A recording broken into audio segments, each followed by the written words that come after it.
Jadi kiblat bagi orang Islam ni kalau kita tengok ada dua. Mula-mula sekali Kaabah. Semenjak daripada Nabi Ibrahim ke apa semua tu ya Kaabah. Tetapi apabila mari mulai pada masa Nabi Ishaq, Nabi Yaqub, mari belah ni Allah Taala pusing kiblat itu kepada Baitul Maqdis. Sehingga zaman Nabi Isa, mari awal-awal Nabi Muhammad pun juga Baitul Maqdis. Jadi awal-awal sekali kepada Baitul Maqdis. Kalau Nabi duduk Mekah pun, Nabi semaya hadap kepada Baitul Maqdis.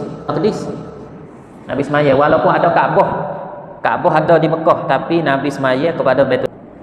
Setelah mana Nabi hijrah pergi kepada Madinah, duduk di Madinah 9 bulan. Setengah kata 17 bulan. Nabi duduk semaya hadap kepada Baitul Maqdis lagi. 16 bulan Nabi duduk di Madinah. 17 bulan Nabi duduk di Madinah. Nabi duduk semaya kepada Baitul Maqdis. Padahal di Mekah ada kiblat dulu, dia panggil kiblat lama. Tapi orang Islam tak ada semaya kepada kiblat Kaabah. Maka dalam hati Nabi tu cita-cita dia tu nak uwi Allah Taala tu pusing semula. Kiblat bagi orang Islam itu daripada Baitul Maqdis pergi kepada Kaabah semula. Ada cita-cita Nabi nak lagu tu. Sebab apa? Sebab Nabi duk dakwah orang Arab. Lebih-lebih lagi orang Arab Mekah. Apabila Allah Ta'ala pusing kiblat daripada Baitul Maqdis pergi kepada Kaabah duduk di Mekah tu, buat biar orang Arab tu mudah sikit masuk Islam. Moga dia berasa kata kiblat dia ni duduk semaya, tiba-tiba dia duduk hadap kepada kiblat Baitul Maqdis jauh kerak ni. Tu. Maka Nabi duduk nak harap-harap, duduk cita-cita supaya Allah Ta'ala tu pusing kiblat semula daripada Baitul Maqdis pergi kepada Kaabah duduk di Mekah. Jadi Nabi tu nak hari masa tu ke masa dia duduk di Madinah tu dia lengok naik ke langit. Dia lengok seolah tu duduk tunggu Jibril turun. Duduk tunggu Jibril turun mari tukar, bawa wahyu tukar daripada kiblat kepada Baitul Maqdis pergi kepada kiblat Kaabah duduk di Mekah. Tu. Lepas tu selaginya mula-mula sekali kau Nabi pergi duduk di Madinah tu, maka di Madinah ada orang Yahudi. Ada orang Yahudi di Madinah. Maka apabila Nabi pergi dakwah, suruh orang Yahudi itu masuk Islam, maka gapo orang Yahudi kata kepada Nabi Muhammad? Dia kata tengok Muhammad. Tu duk dakwah orang, suruh orang masuk Islam, tiba-tiba apabila dia semaya, dia hadap kepada kiblat kami. Sebab orang Yahudi tu dia bila kata Baitul Maqdis tu kiblat dia. Ya ke agama Muhammad wari itu benar? Tengok siapa dia sendiri tak tahu kata nak hadap semaya ke mana. Akhir sekali kena hadap mari semaya ke kiblat kami juga. Jadi kecek tengok itu orang Yahudi yang duduk di Madinah. Itu dia. Apa tu? Jadi dia bawa agama baru, tiba-tiba kiblat turut kiblat kami. Lagu mana Muhammad ni? Sengerti kedak agama dia bawa. Sehingga tak tahu kata nak semaya ke mana, kena ambil kiblat kami. Dia bila kata kiblat dia.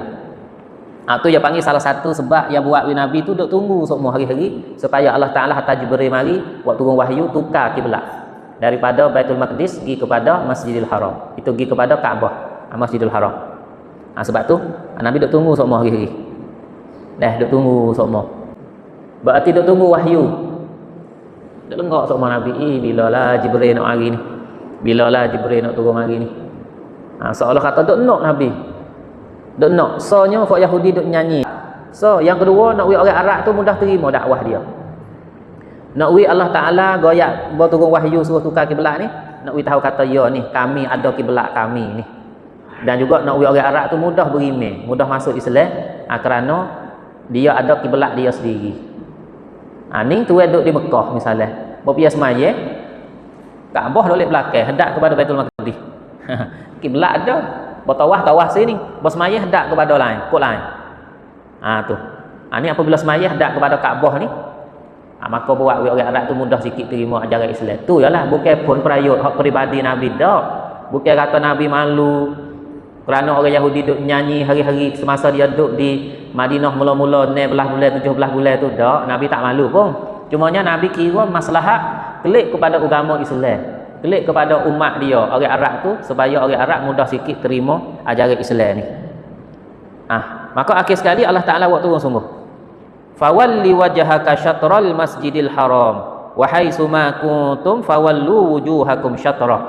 Maka sekarang ni ya Muhammad, maka mu palinglah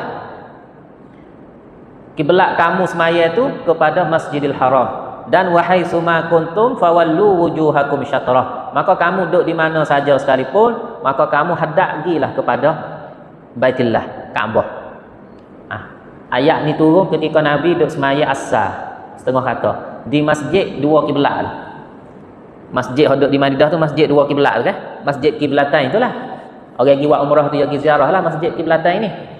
Maka 2 rakaat mula-mula Nabi duduk hadap kepada Baitul Maqdis. Nabi duduk depan lah. Tu. Sahabat duduk belakang. Tu dia. Apa tu? Lepas ada tu Nabi pusing lagi. Pusing lagi. Sahabat pun pusing lagi.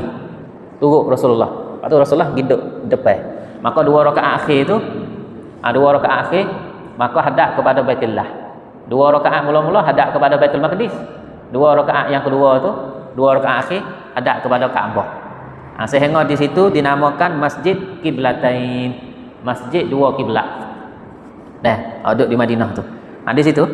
Maka berlaku bila pindah kiblat ni, tukar kiblat ni, iaitu berlaku pada bulan Sya'ban pada tahun yang kedua. Pada tahun yang kedua Hijrah, iaitu lepas daripada Nabi duduk di Madinah tu 16 bulan atau 17 bulan.